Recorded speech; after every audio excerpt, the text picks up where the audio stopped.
Hello folks and welcome back to Medieval Total War. I'm Stip and this is going to be part 45 of my early campaign where I'm playing as England. And we are continuing to build up to having our highest tech fortresses in all of our frontier territories.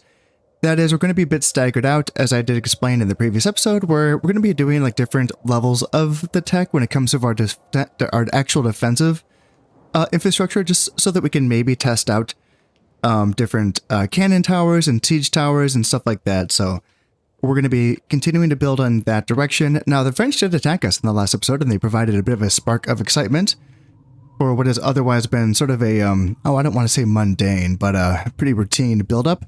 But other than, everything outside of my empire, I have to say has been anything but routine. This campaign has been really fun to watch outside of what's been going on with my own self. And yeah, the Poles, gosh, they're down to Wallachia, Crimea, and Georgia. And that is it? That's insane. Remember when they owned this entire corner of the map? Yeah, that is really something.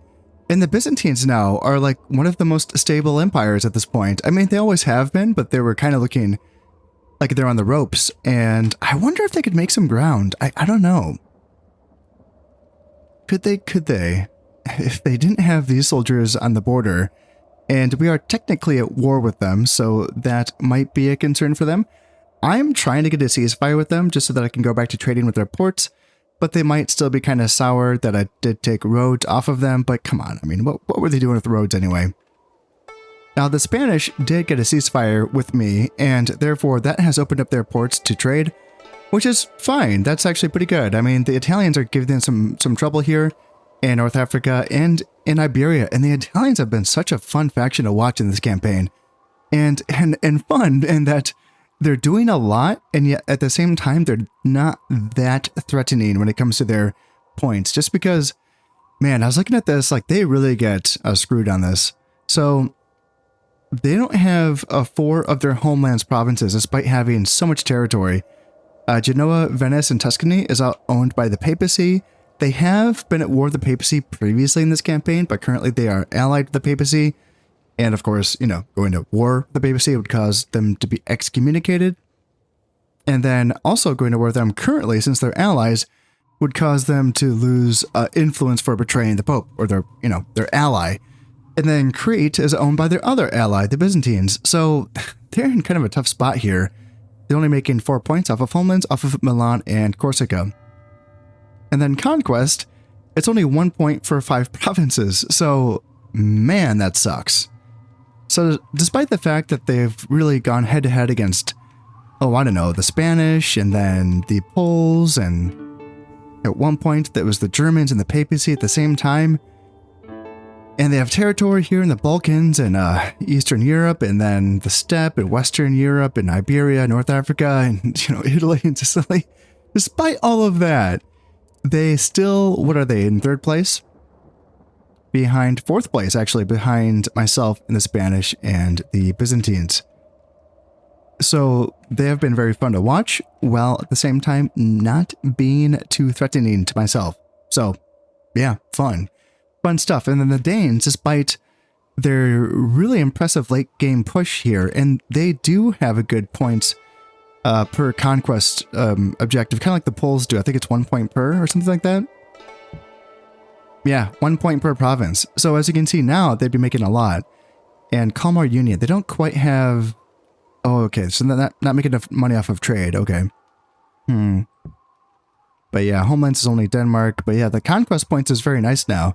So you could see that I would be threatened by them if they had achieved this earlier in the campaign. But it is the year 1353. There's only 100 turns left in this campaign. And what do we have? So 1, 2, 3, 4 more counting periods before it's all done. So yeah, I'm not threatened by them either. So again, it's just kind of fun. Kind of root for them, And the Swiss are here, which is cool. The Germans have reemerged, which is interesting as well.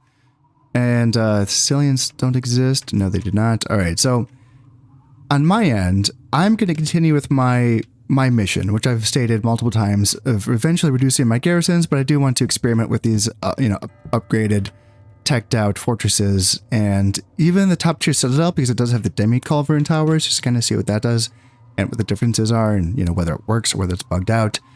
And yeah, we'll get there eventually. I'm currently at war with the Byzantines, and who else? I think it's one more other faction, right? Yeah, the French, of course, right? So not threatened, really. Yeah, I don't feel too threatened by that. And even though we took that ceasefire with the Spanish, I will say that I am still going to seek out an engagement at some point with someone, maybe the Italians, just because they're, you know, they got a bunch of armies here in Burgundy. It might be fun to send some late game armies here to Burgundy just to kind of tussle with the Italians and, you know, test out some pike formations, pike and shot, and maybe some artillery as well. So that is still in the plans, but for now we're making almost 13 grand per turn. And frankly, I'm glad that we are getting these ceasefires with the Spanish, and I'm glad that the Germans have reemerged. Frankly, I'm having a hard time getting my people married, which is slightly concerning considering that there is still time left. My king is married, and I think he does have a son. I think so. These are his two older or younger brothers, Prince Henry and Prince Edward, 26 and 22. My king is 28, so that's how you know that they are brothers. And then is Prince Richard a son or a younger brother? I'm not sure. But at the very least, Prince John should be a son, I think. So we're good for the time being, but the fact that I haven't been able to get anyone married recently is a little concerning. The Aragonese have had princesses available and they just keep saying no, despite the fact that they are, I mean, shit, they're our only allies, aren't they? And they're still saying no. That's really unfortunate. And I'll keep trying. I know that there is the thought of saving princesses for the sons that are actually going to be the next in line, you know, for the king. That's an idea for sure, but also, you know, princesses do age out of that job, so grabbing them while you can, there's merit in that as well. And I don't see any reason to sort of wait on that. I would rather, if I can, I'd rather have my second eldest brother, you know, I would try to have him married as well, just to have a little backup, you know, a little just in case. So I'm going to continue to try to get my people married off if I can find suitable options for that. But yeah, the Novgorod's been declining and saying no as well. The Danes said no, which just dropped my jaw. That was like the first time ever. It's just floored me. How dare they? What, because they're all big and powerful now? Is that what it is? Did they just always say yes before, just because they're always just kind of in the dumps? They'll just like take whatever offer they can get. Is that what was going on? Because that wouldn't explain what's going on with the Aragonese. They just have 2 provinces, so you would think that they would, like, if they felt diplomatically pressured, you would think that they would want that to be taken, unless they were at a war with me. But no, we're not gonna betray the Aragonese. We'll just keep asking. We'll keep asking. Sometimes, you know, things change, and the situations on the map do change things. So there is value, there is a reason to keep trying with alliances and marriage alliances and ceasefires. Even if you're getting denied again and again and again, you still can. Sometimes the circumstance changes and then they say yes. So that does happen sometimes. So if you have the means, it is worth, you know, attempting that. Oh, there we go. Just like that, the very next turn, the King of Poland has died from an illness. He has no heirs and his forces have degenerated into minor factions. They no longer present any real threat. That is it for the Poles, and you know what that means. It is time for a Polish reemergence. Yeah, that's what we're going to do. Yeah, and all of my agents are pretty much in place currently, like already, so I don't think I even need to do anything. I have inquisitors and spies pretty much anywhere that they can be. I mean, I can double check things with my spies to see if there's any places with border forts that I can try to go, but the fact that the Poles were everywhere, I mean, they just had so much territory, so there's a lot of options for places that I could try to cause a Polish reemergence in. So what do we have here? Rhyme sparse. So Francesca Petrarca was born in Arezzo, Italy. Since that time, he has traveled widely, been well educated, and enjoyed the good life. This has not stopped him from becoming a poet of distinction, all inspired by the beauty of one woman, whom he calls Laura in his works. These distracting poems cause at least minus 10% zeal in much of northern Italy. Tisk, tisk, tisk. What? What? Oh, right. That's right. I totally forgot that the Sicilians at one point owned Georgia, because why would I remember that? Oh man, this is the shit. This is why I love this game. Yeah, that is fantastic. I love that things like this can happen. They're so cool. This shit is so cool. The Sicilians are here in Georgia with what appears to be 4 stacks. Not bad. Not bad. Now, can they accomplish anything? Hopefully. Hopefully, that'd be cool. Yeah, the Aragonese continued to decline. My marriage proposal, I tried to marry my princess. Still, I'm trying to get that ceasefire with the Byzantines, and they are not having it. Great Builder is my king. +1 loyalty to all generals and +1 happiness in all provinces. That's what I like to see. Ooh, 1-star general. No principles. That's not what I want to see. Minus 50% to bribery cost. And moral flexibility as well. Yeah, probably because I'm super rich. I think there is those corruption traits for being super rich in this game. Although I don't know what the number is. Like in Rome Total War, it's like if you have over 50 grand in the main campaign. And then what is it for Barbarian Invasion? Is that 25 grand or is it like 15? I don't know. But in this game, is it like 500,000? I wonder what that number is. I should know that number, but clearly I don't give a shit because I'm just like, no, give me all the money. I'll just be a little gremlin and store it all. So, the Sicilians, what do they have? Just a shit ton of Pavese crossbows and some Pavese arbalesters, feudal sergeants, bowmen, bombards, and 1 pikeman in this stack. Then a 0-star king, which is pretty normal, and then a 4-star general. Just interesting. 0 loyalty. That's weird. Is that weird? I'm trying to remember. I know that this combination is weird. The low command king and then the high command lieutenant general kind of guy. And I've spoken about that before, but I'm trying to remember if having 0 loyalty for him is normal, because that seems like that wouldn't make any sense at all. Yeah, these guys would be like the hardcore, right? Yeah, like even right. Since the influence is so low, their loyalty is all so shit. Yeah, it's interesting. Anyway, chivalric sergeants, pikemen, arquebusiers, and mounted sergeants, archers, yep, pikemen, chivalric sergeants, pikemen, handgunners, archers, and there is, okay, they got a couple sword units, not much, mostly crossbows and Pavese, arbalesters, and but we have 1 unit of chivalric men-at-arms and 1 unit of feudal men-at-arms. So that's the only 2 sword units in their entire 4 stacks. But could they, like, you know, hurt the Byzantines? I mean, with what they have in their immediate territories here in Trebizond and Armenia, yes, they could take those provinces. But the Byzantines actually do have some stacks deeper into their territories, so that wouldn't be the easiest target. Instead, I would say Khazar. Now, Khazar has some good steppe soldiers. You know, they got the steppe heavy cav units, 2 of them. Some mounted crossbows, some feudal knights, which is pretty much full strength as well. Some chivalric sergeants and armored spearmen. It's not bad, but 4 stacks could take Khazar and give them room to work with. And then, speaking of that, okay, so Khazar...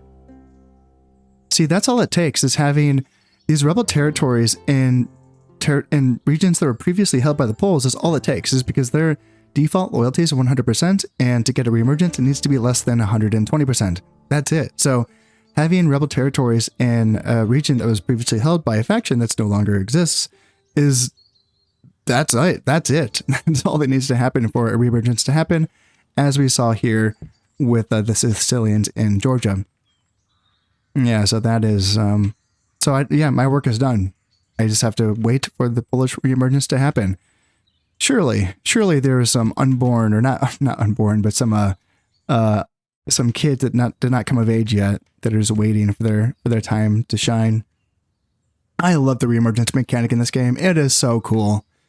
It is so cool. It's a bummer that the inheritance mechanic doesn't work in this game the way that it's intended to, because that would just really add so much more flavor to this game. But already, just having a reemergence mechanic that just works just so fluidly and so well, and it doesn't take you out of it as well. Like for me, it doesn't, because historically we saw stuff like this. This stuff happens. You know, it's exciting to read about, and you know, when you're learning about history, it's really exciting to read about stuff like this. And so it doesn't take me out of it personally. Like for me, this is like, oh yeah, the Sicilians did take Georgia in this campaign, in this version of the story.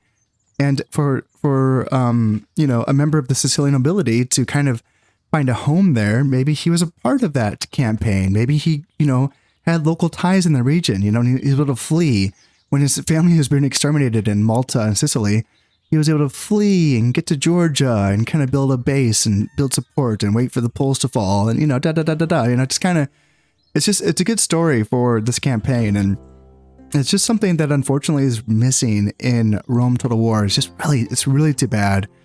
The lack of storytelling in that campaign, which a lot of that was fixed in the Barbarian Invasion. That's why I like that campaign so much more than the Imperial campaign, as the Barbarian Invasion just has that really good storytelling elements added back in, which is very nice.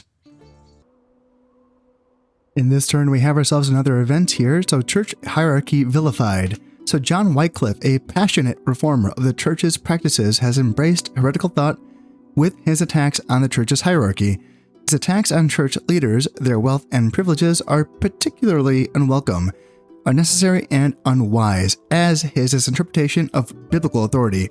His words are tempting many to heresy in Wessex, Mercia, and Northumbria. Ooh, okay, we're gonna have to get some inquisitors over to those places to make sure that that is stamped out. And, let's see. So yeah, the Byzantines are still rejecting my peace offers. Arcadians are still rejecting my marriage proposals as well. And same with France. I just tried. Maybe France would let me marry their daughter, but no. No, they are not keen.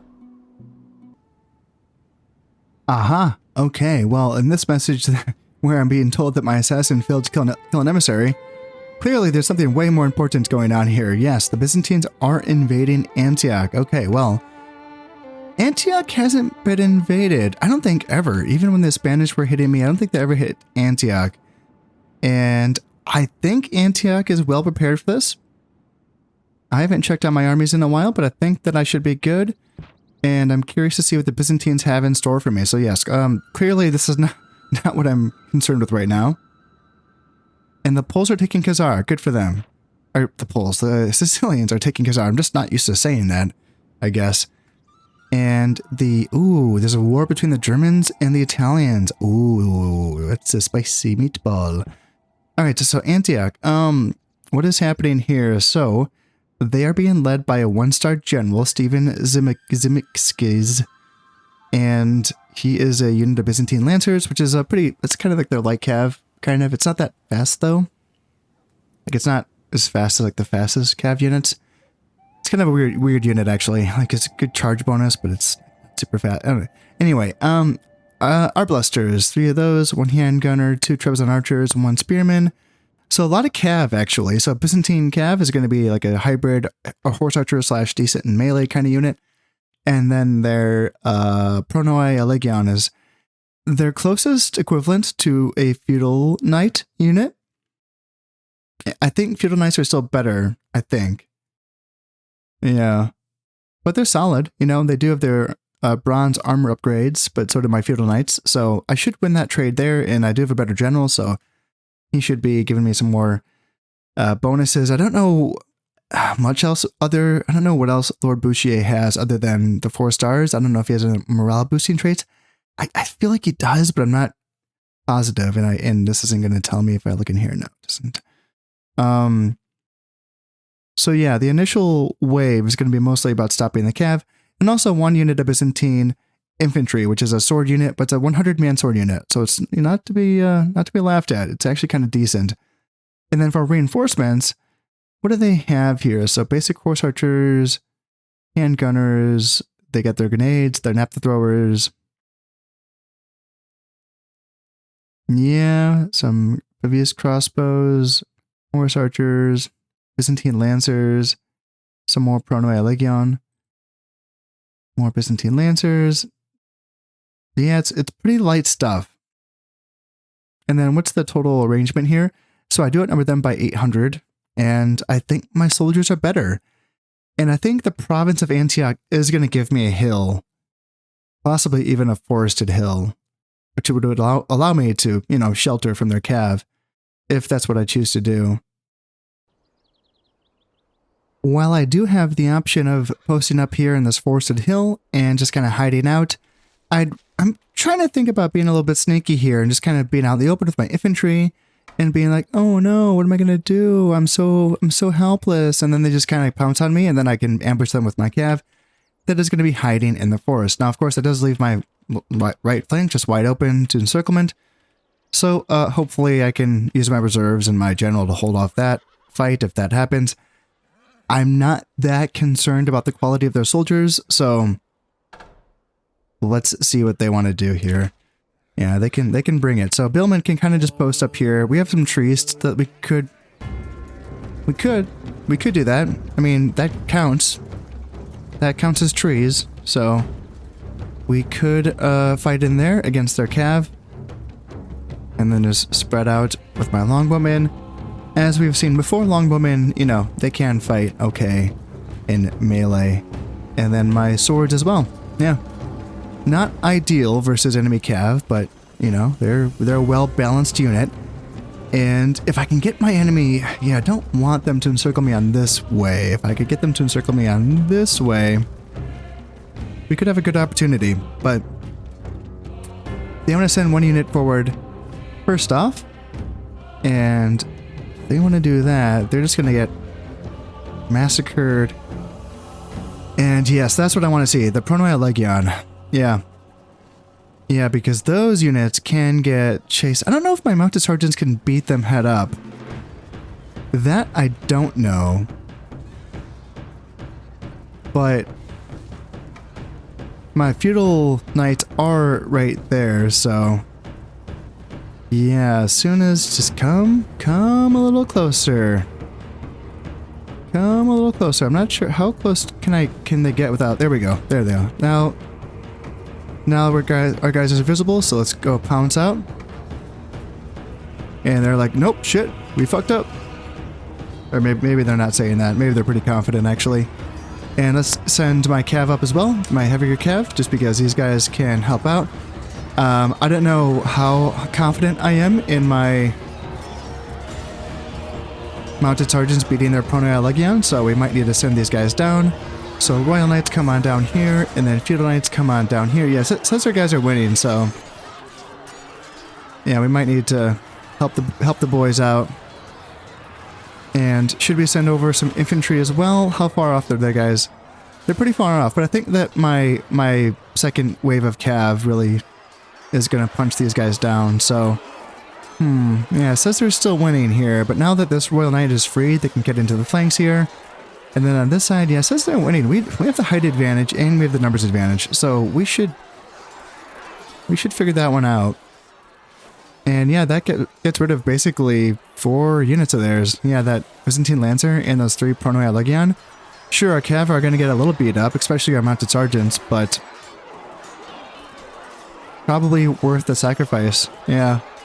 Yeah, we're getting some shots in here. Longbowmen are confident in their aim, I guess. And yeah, Pronoi Legion are still hanging on here. Evenly matched, eh? Evenly matched. Well, the good thing is that the knight units are disciplined or impetuous or elite. They're elite actually, yeah. So mounted sergeants will not cause a morale debuff on the knight units, which is pretty sweet. So yeah, get into the flanks of these guys, break them, and then reform back into the forest because, yeah, they are coming on. And the Byzantines are pissed. Yeah, we just took out the cream of their dudes. Yeah, they don't like it when we take their dudes' cream, so let's go back here and get our guys back in the forest. I'm sure that the Byzantines are not going to get fooled by this or anything like that, but we can just kind of hang out. We can just hang out. It's a good place to hang out, especially when the enemy has a bunch of archers. We can just kind of post up here. And unless, do we want to charge right back in? I don't know. They have spears, and quite frankly, I would rather not do the force anymore. Let's just get my guys back here and then here. Let's just get them back here. And that way we can just kind of protect our flanks. Our guys are pretty beat up and probably somewhat tired. I say that. Quite fresh, quite fresh, quite fresh. Okay, so actually kind of okay. Yeah, our blasters are going to just really tear into us. Luckily, they're not obese arblasters, so my rate of fire on my longbows should tear them down, but they have a lot of range dudes, so we want to get our cav in there. It's just that, you know, they have their spears protecting this side. So if I can get my cav, let's swivel, boys. Let's swivel around to this side, here, and then here as well, and prepare ourselves to kind of push in on that side. And then maybe as well, since they have their spears here, let's push here against their spears, and let's push here with my billmen. Since they do have the skirmish advantage, we don't want to just sit here and skirmish. It's just not a good way to do it, you know? And you have to recognize that, you know, the enemy can beat you in a certain aspect, then don't fight them, don't count on that aspect to win. You know? If they out skirmish you, you gotta go in there. Okay, so I think at this point, let's see, let's just get, yeah, mounted sergeants. There's like 9 of you, and there's 8 in that unit. And then 19 mounted sergeants. You guys chase off the arblasters. And then we can get our knights up here. And man, those freaking catapults. Freaking catapults, man. Yeah, let's see. Yeah, you guys chase down them. We'll divert. And we'll go after those catapults eventually. But for now, let's just keep pushing here. Swords against spears, and billmen just screen out that stuff and get ready to pounce on those Byzantine lancers, which is, of course, the general. And then my general comes up to provide support. And then feudal knights, it's time. It's go time. Let's go here, and let's go here. You go there. And then you pounce on a catapult. Why not? There's only 2 men left in that unit, so yeah, that's going to be okay. Alright, so Byzantine infantry, yeah, I almost forgot about you guys. Almost forgot. Yeah, that's the unit that can hurt us. So let's kind of post up here. And it's interesting that they're kind of pivoting like this.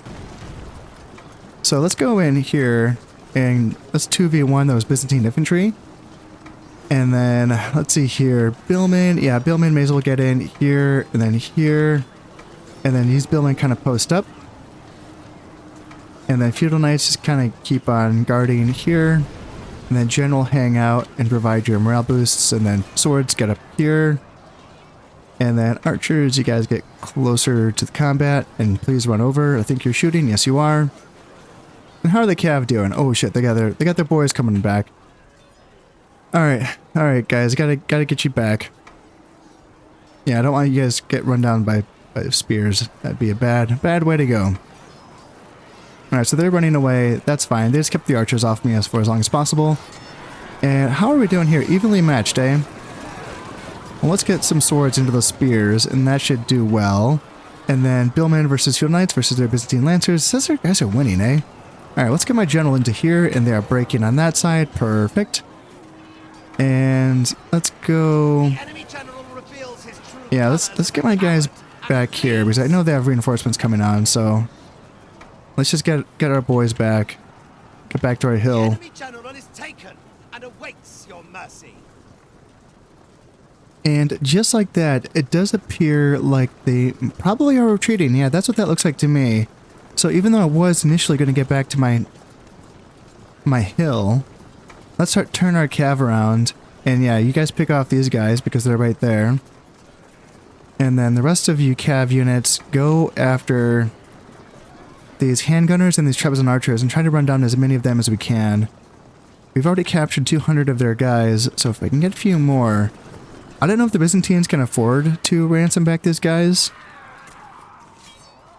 but I'll take anything from them that I can.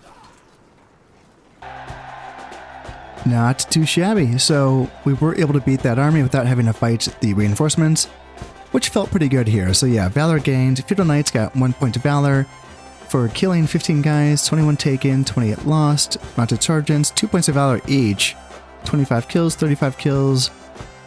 47 men captured and 69 men captured, and they lost a bit of men. Yeah, the Mounted Sergeant took some decent casualties. And then, yeah, Billmen held the line. Longbowmen dished out the firepower. Feudal men-at-arms, yeah, they did well against the sword units, the Byzantine infantry. And then the Royal Knights, yeah, 2 points of Valor, 34 kills, 1 taken, captured, and 18 lost. So, yeah, they only have 2 men left. That's what they got, the 2 points of Valor. All in all, not bad, and yeah, we've did some damage against the Byzantines, so I'm wondering... Let's see, the Italians are going to be retreating here in Algeria. Okay. And yeah, they did pay for it, so they did pay 2,000 cash for the nearly 300 men that we captured and just the 1 noble, so yeah. And we're the richest. Doi. And the Italians have been excommunicated. Okay. For attacking the Spanish, I presume? Interesting.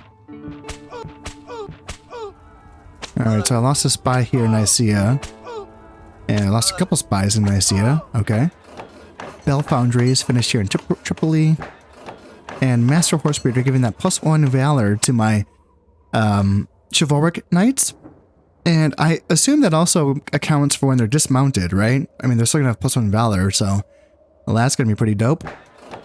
And then Fortress finished here in Anjou.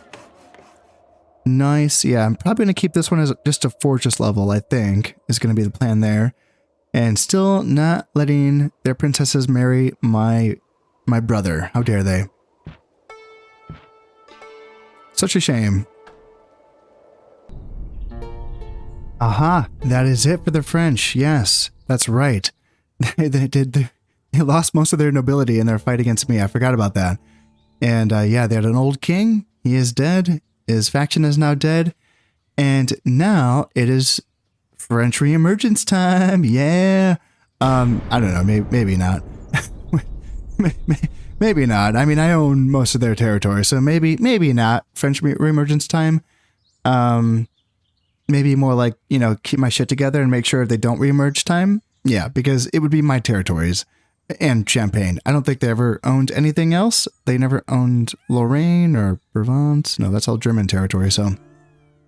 Or originally German territory. Yeah, so maybe no French reemergence is the plan going forward. King of the Danes has died from an illness, but he does have an heir, yes. Smart man. Prince Richard has now come of age, so I'm curious to see if this is going to be my son or my younger brother. And Chancellery has been completed here in Wessex. I think that's going to give a title, I believe. In fact, oh yeah, that was damaged in like a flood or an earthquake or something, right? Probably a flood, right, in England. Let's see, a papal emissary is offering an alliance. Yeah, sure, I have no reason to not want an alliance with you. And Prince Richard is a drinker. Fucking A. Okay, so -1 command. That's really shitty. And he is a natural 3-star general, so that he would be a 4-star if it wasn't for being a drinker. And he's only going to get worse, which really does suck. Yeah, that's unfortunate.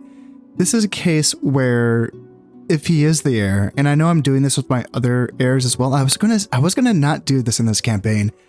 And for a time, I didn't do this, which was that I wasn't going to hide my heirs under my my king's stack. I was going to let them be their own men and command their own sections of the empire. And I did do that for maybe like half the campaign.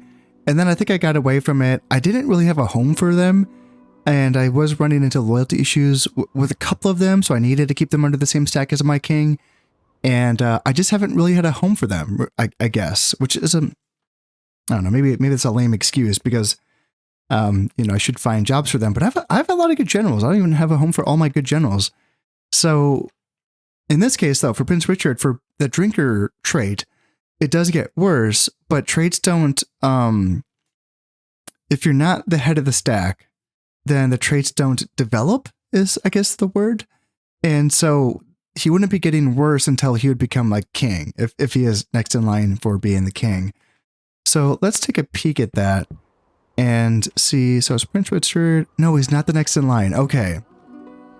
So Prince John, hopefully then is, although I do have another son, Prince William, who I know is this king's son. He just was born 2 years ago. So I just didn't mention it, but yes, I was hiding that from you guys. His loyalty is okay for Prince Richard. And yeah, if he wasn't a drinker, because by being a drinker, he's going to be losing acumen as well later on. Here, this is, yeah, I knew that we had this. I was like, where, I was like, which captain did I just see alcoholic under? And I somehow picked it on the first guess. Yes, he's unbribable. Plus 200% cost of bribe. That's probably because he can't even count. He's so fucked up. -2 acumen, -3 command, +1 dread. So hey, there's an upside to that. He's a mean drunk. And the people are scared of him. But yeah, that gets bad. That's obviously very bad. For a king to have that, ugh, yay. Yeah, -2 acumen is rough on the economy.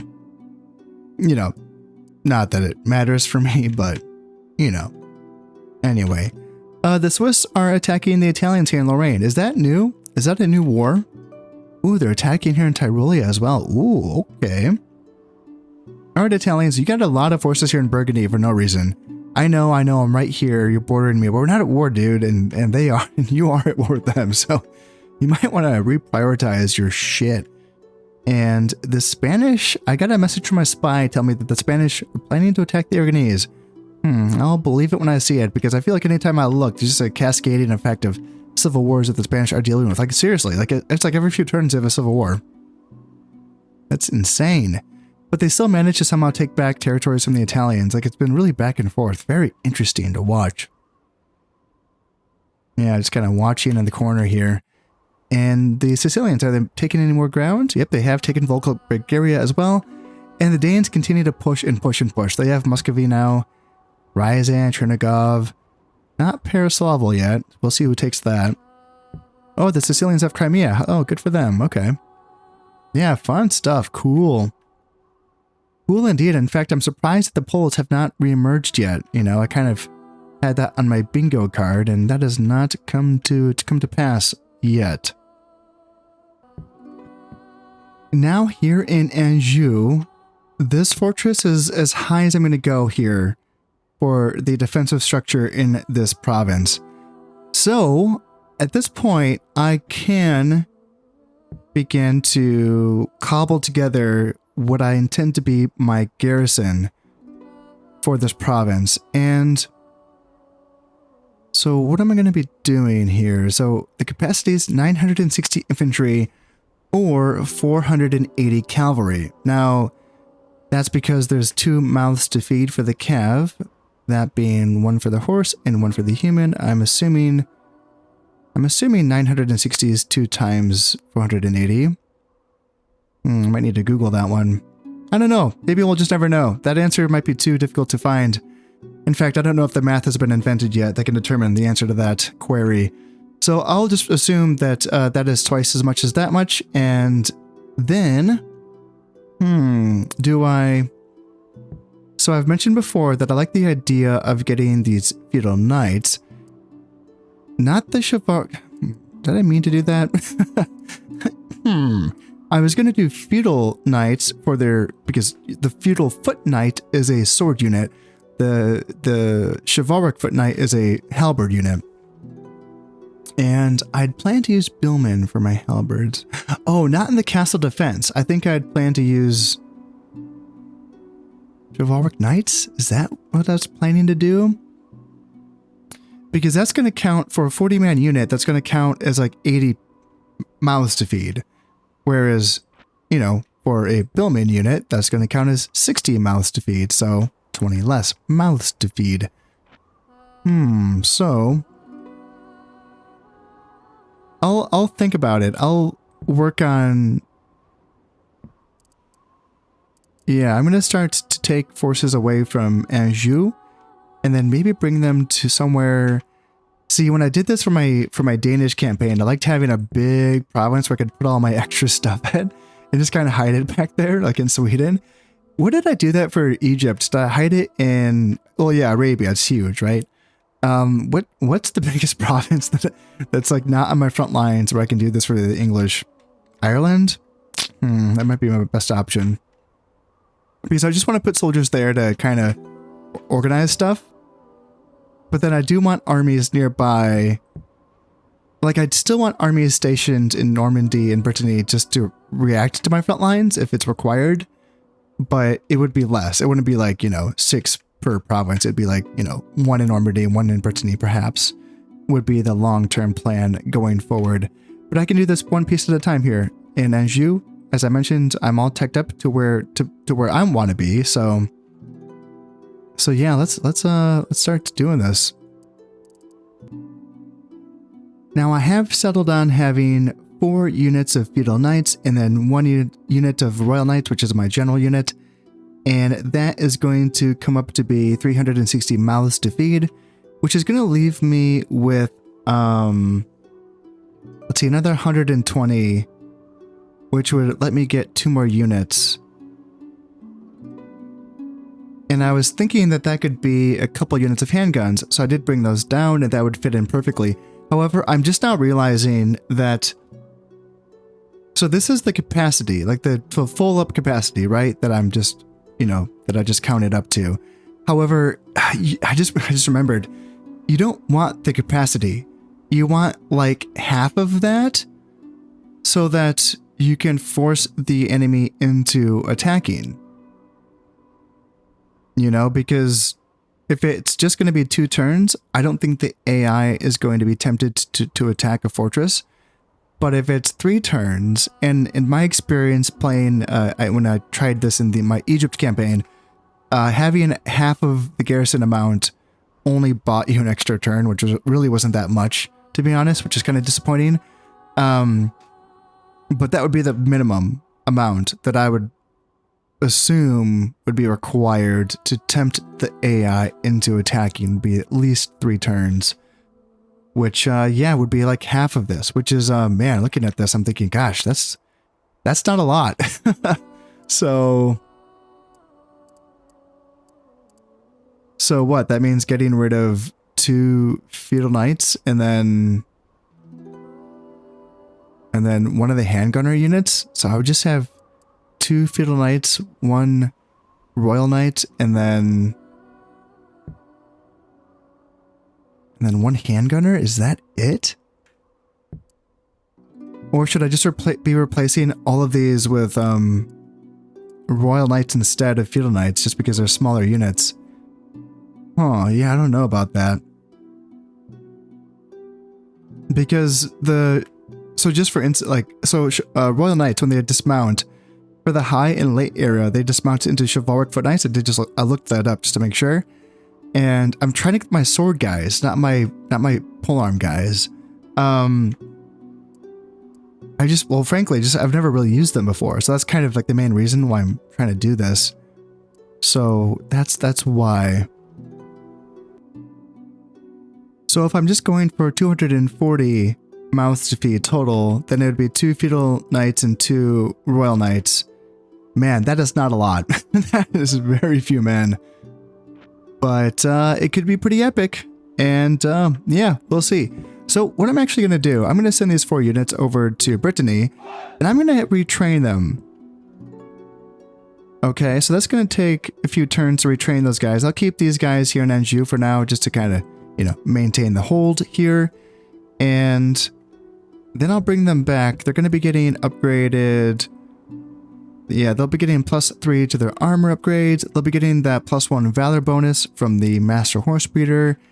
They'll be getting whatever morale boosts that they need from the reliquary as well. So we'll do that. They'll bring them back. Although they don't need the morale because they'll be unbreakable in the settlement or inside of the fortification.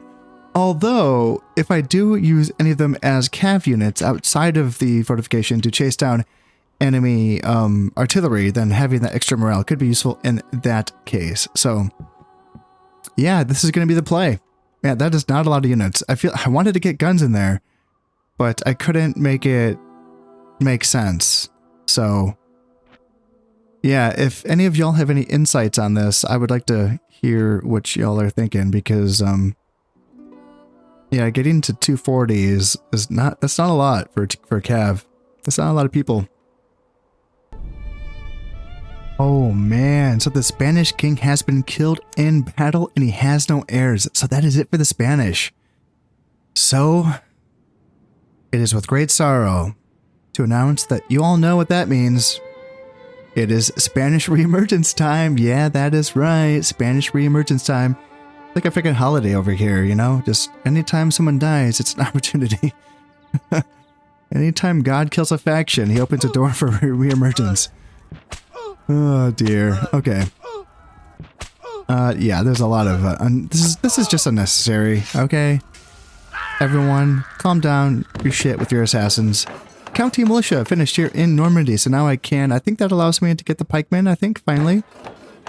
And then cannon foundry finished in Aquitaine. I think this allows me to get this siege cannons, or no? I think maybe I need one more building to get the siege cannon towers, maybe. And yeah. Here we go, the Polish. So it's just 3 provinces joining their revolt. So is that 4 in total? Okay, that's fun. And so the Italian Doge is trying to get an alliance. Interesting. Well, see, they're at war with they're at war with the papacy. That's one of the things that's happening. Okay. Yeah, maybe they realized that they needed those homelands, and the papacy owns them. Well, sorry, Italians. We cannot be your friend. We were friends for a while. We were good friends, but right now we can't abandon the Pope. That is a no-no. And yeah, check this out. Check out all this territory that could, you know, go back to the Spanish one day when they reemerge. Yeah. Or I don't know. The Italians have boats in the water. Like they can, you know, do some damage here and start picking places off. But these are some pretty decent stacks as well. So I'm not sure. Do the Sicilians have boats in the water? They do not. So the Sicilians could not make a play for it. I wonder if the Danes could. The Danes have a boat. The Danes have a presence here in the Mediterranean. So I wouldn't put it beyond them to start picking off places here in, yeah, around North Africa or Iberia. Yeah, very interesting. Very cool. Such a cool campaign. Oh, sure. And let's go up here and look at this Polish armies. So what do they have here? So the king is here. So yeah, low influence. That's normal. Where's this good general, though? I want to just kind of see if the general has low loyalty, because that shocked me before. Does he not have a good general? They always have a good general. Where's this good general? That's weird. So he just has the 3 stacks. That's kind of wimpy. They have to fight this stack here, led by a 3-star rebel general, which I imagine they can beat. They have armored spears, pikemen. They got the Lithuanian cavalry, which is pretty cool. Arquebusiers, mounted crossbows, and then, yep, more of that stuff. Pikes, chivalric sergeants, arbalesters, and then, yeah, his like sidekick general's only a 1-star, which is interesting. And yeah, low loyalty, which is interesting as well. And they're, wait, did they just start off as excommunicated? Huh? Really? Huh, interesting. Is that real? What are their other places? So they're up here, and then they are here in Pereslavel. And then they have, okay, so yeah, it's 4 total. So they have Wallachia and Bulgaria. Okay. So do they actually start off as excommunicated? No shit. That's just... They were just born that way. Yeah. Born into sin. What a shame. Now Prince John has come of age, and this is the man that I'm pretty sure must be my king's son. So, what is he? Irritable. So +1 dread. That's all we know about him. Okay, so I'll find out more in a second here. And where are you, Prince John? Okay, so yeah, not bad. 4-star general. And yeah, plenty of loyalty to dread, to acumen, irritable. That's fine. And are you the next in line? You sure as hell are. All right, so we are going to be stepping up our efforts to find you a wife now because it has not been going well so far. King Stephen I is still 37 years old, so he, you know, he has time left. It's not dire or anything, but I would like to get Prince John started on the path towards family making as soon as possible. So yeah, we'll scour the options. Hopefully the Sicilians have created some options by now. I thought I did have an emissary talking to Sicilian princess, but I don't know if I ever got a word back on that. Yeah. Yeah, probably just got ghosted on that one, but I'll send the merry men out to go talk into some princesses and we'll see what kind of word we can get back from them.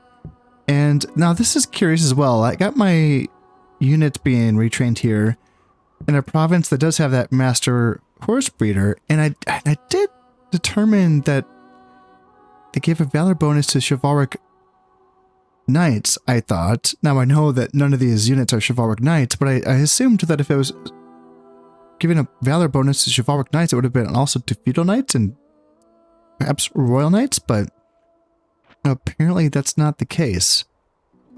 So that's interesting. No valor bonus for these guys. I'm still getting the armor bonus and the morale bonus. Of course, the morale bonus is not visible, but we just assume that it's there, right? Now the brave garrison of Anjou is now retrained, and they are now ready to perform their duties. So they're here in Anjou. They have their 120 men and 120 horses ready to stand guard. I've moved out the rest of the armies to Normandy, and yeah, perhaps they can hang tight in Normandy, or maybe I'll move them to Ireland. I'm not sure yet. I'll clean this up eventually. I've really let things get out of hand here when it comes to keeping things as tidy as I can in this campaign. I don't know why. I don't know. Maybe I don't know. Things kind of got out of hand, maybe. That's one way to put it. So, yeah, I'll try to tidy things up eventually. I'll get around to it. And for now, this is my... So they stand guard here in Anjou, which is cool. It's super cool. And it feels real. Like, that's historical, right? Is you have a few men guarding a big fortification, and that's why you didn't need standing armies. Well, you couldn't have standing armies because it just was too expensive.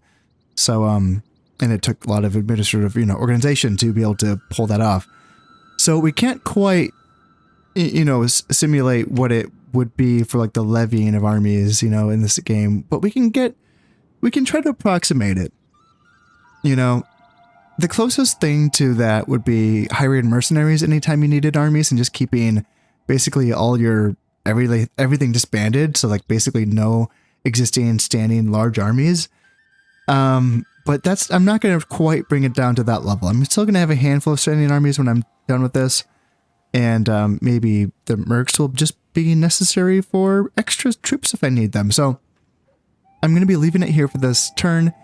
And therefore, my allies, the Aragonese, this is an opportunity for them. If they wanted to betray me, this is an opportunity. What's the terrain? Is it hills going into flatland? Is what it looks like? Yeah, hills into flatland. Yep. So that they would have a height advantage attacking down into me if they wanted to attack into Anjou from Toulouse.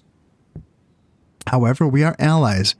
So their king, with his 3 influence, would be losing some influence, some precious influence on my dad, if he were to betray me. So that is an option, but we will see. And he might just want to continue taking what he can here. If I started taking Valencia, he might want to continue making ground here in Iberia while he still can. or this is going to be too tempting to pass up. And then same thing with the Italians. I did just spurn them recently in their diplomatic maneuvers. So they actually finally are moving troops out of Burgundy, bless their hearts. So they actually don't have a lot here. If they had the forced tax, I'd be like, they're definitely going to attack. But now I'm thinking, you know what? They might finally just be a little too distracted to pay attention to this. So I'm curious to find out, but I'm going to be leaving it here for now. Before I go, I just wanted to say that if you're enjoying these videos and you would like to support the channel, then consider subscribing, liking, and sharing. It all helps immensely. So until next time, this has been Concept playing Medieval Total War. Thank you very much, and goodbye.